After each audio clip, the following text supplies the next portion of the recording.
அஸ்ஸலாமு அலைக்கும்.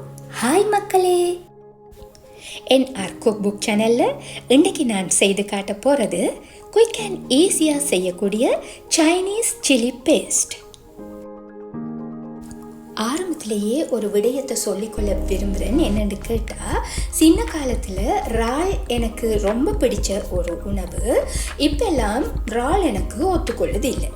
ஸோ இந்த சில்லி பேஸ்ட் ரெசிப்பியில் கூனி இறாலுக்கு பதிலாக நான் மாசி தான் சேர்த்துருக்கிறேன். கூனி இறால் சேர்க்க விருப்பமானவங்க நான் மாசி சேர்த்ததுக்கு பதிலாக நீங்கள் கூனி இறால் சேர்த்துக்கொள்ளுங்க. ஓகே, அது இருக்கட்டும். இப்போ நாங்கள் சைனீஸ் சில்லி பேஸ்ட் செய்கிறதுக்கு என்னென்ன பொருட்கள் தேவை என்றதை பார்ப்போம். சில்லி ஃப்ளேக்ஸ், அதாவது அறுவல் நொறுவலாக இடித்துக்கொண்ட செத்தல் மிளகாய் துண்டுகள் 1/2 கப், ஆயில் 1/2 கப், சீனி 2 டீஸ்பூன், சால்ட் 1/2 டீஸ்பூன், தக்காளி சோஸ் 30 கிராம், பூடு 2 காய், பெரிய வெங்காயம் மீடியம் சைஸ் 4, மாசி இல்லாட்டி கூனி இறால் 50 கிராம். பூடு வெங்காயம் இதுகளை தோல் உரித்து நல்லா கழுவிட்டு துப்புரவான ஒரு துணியில் வச்சு ஈரத்தை ஒத்தி எடுக்க வேணும். அதுக்கு பிறகு ஃபேன் காற்றுல வச்சு காய விட்டு யூஸ் பண்ணலாம். இப்போ நான் பூடு சாப் பண்ணி கொண்டிருக்கிறேன். இது போல் பூடை குறுனியாக சாப் பண்ணி எடுக்க வேணும்.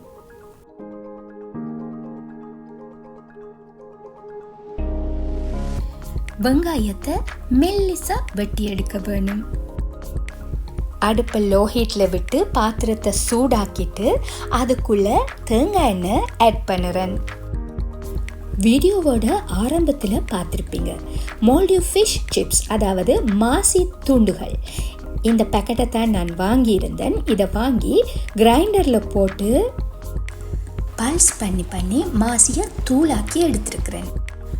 அந்த மாசித்தூளை ஆயிலில் சேர்த்து அப்படி ஒரு பிரட்டு இப்படி ஒரு பிரட்டிட்டு அதுக்கருக முதல்ல சொப்பன பூடை சேர்த்து கலந்து விடுறேன். 1 நிமிடம் போல் பூடை குக்காக விட்டுட்டு இப்போ வெங்காயத்தை சேர்க்குறேன். வெங்காயத்துக்குள்ளே உப்பு ஆட் பண்ணுவோம். அப்போ தான் வெங்காயம் கொஞ்சம் கெதியாக வதங்கும்.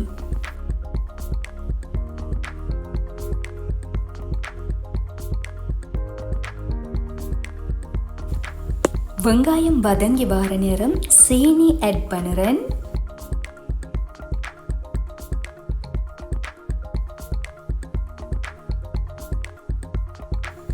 அடுத்ததா சில்லி ஃப்ளேக்ஸ் ஆட் பண்ணுறேன்.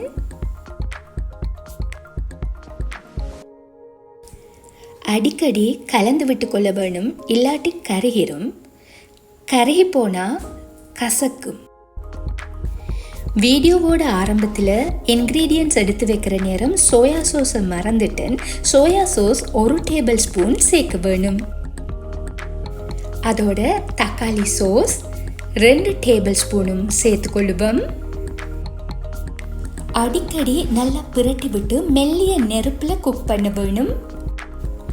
சன்ஃப்ளவர் ஆயிலில் செய்தால் நல்லா ஆற விட்டு சுத்தமான போத்தலில் அடைச்சி கொஞ்சம் காலத்துக்கு வெளியில் வச்சு பாவிக்க முடியுது. ஆனால் தேங்காய் எண்ணெயில் செய்தால் கட்டாயமாக ஃப்ரிட்ஜில் வச்சு தான் பாவிக்க வேணும். எந்த எண்ணெயில் செய்தாலும் ஃப்ரிட்ஜில் வச்சா ஒரு 6 மாதத்துக்கு யூஸ் பண்ணலாம். இந்த ரெசிபி வீடியோ உங்களுக்கு பிடிச்சிருந்தால் லைக் பண்ணுங்கள். உங்களோட வாட்ஸ்அப் குரூப்ஸில் ஷேர் பண்ணி எனக்கு சப்போர்ட் பண்ணுங்கள். அதோட அந்த சப்ஸ்கிரைப் பட்டனையும் அழுத்தி விட்டுட்டு பக்கத்தில் இருக்கிற பெல் ஐக்கனையும் கிளிக் பண்ணிவிட்டு NR குக் புக் சேனலோட தொடர்ந்தும் இணைந்திருங்க. ஓகே மக்களே, இன்ஷா அல்லாஹ் இன்னொரு நல்ல ரெசிபி வீடியோவோடு உங்களை சந்திக்க வருவேன்.